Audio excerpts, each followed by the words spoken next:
Chapter 1. Faith Ignites Fury.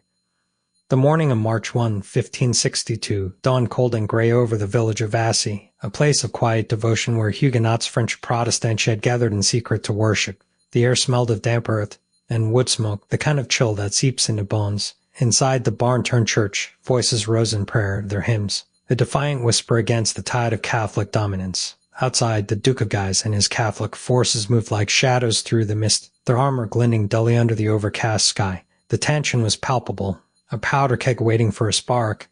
For years, France had been a nation divided not by borders, but by belief. The Catholic Church, backed by the monarchy, had long suppressed Protestantism, branding it heresy. But the Huguenots, emboldened by the spread of Reformation ideas, refused to be silenced. Their worship, once clandestine, had grown bolder, their numbers swelling despite persecution. And in Vassy, they had dared to gather openly, a provocation that would not go unanswered. The Duke of Guise, a man of unyielding faith and ruthless ambition, saw the Huguenots as a threat to the very fabric of France. To him, their defiance was an insult to God and king alike. As his troops surrounded the village, the sound of steel being drawn from scabbards echoed through the streets. The Huguenots, caught off guard, had no weapons only their faith to shield them. But faith, as history would soon prove, was no match for steel. The first shots rang out like thunder, shattering the morning's uneasy calm. Muskets roared, their smoke curling into the frigid air as bullets tore through the wooden walls of the makeshift church. Inside, screams erupted as worshippers scrambled for cover, their prayers turning to pleas for mercy. The Duke's men stormed the building, swords flashing, their battle cries drowning out the cries of the dying.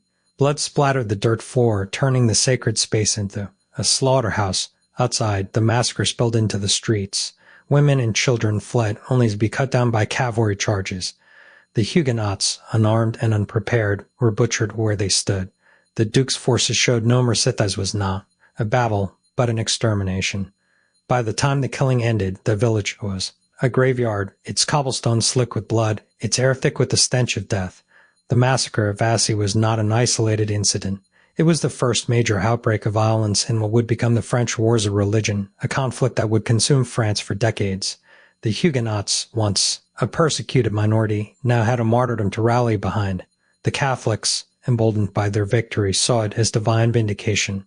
Both sides dug in, their hatred hardening into an unbreakable resolve. In the aftermath, the streets of Vassy lay silent, save for the distant tolling of church bells and mournful dirge for the dead, a warning of what was to come. The spark had been lit. The fire of war would soon engulf all of France, and as the smoke rose over the village, one thing became clear. Faith, when wielded as a weapon, could ignite a fury that no peace could quench. The next chapter awaits.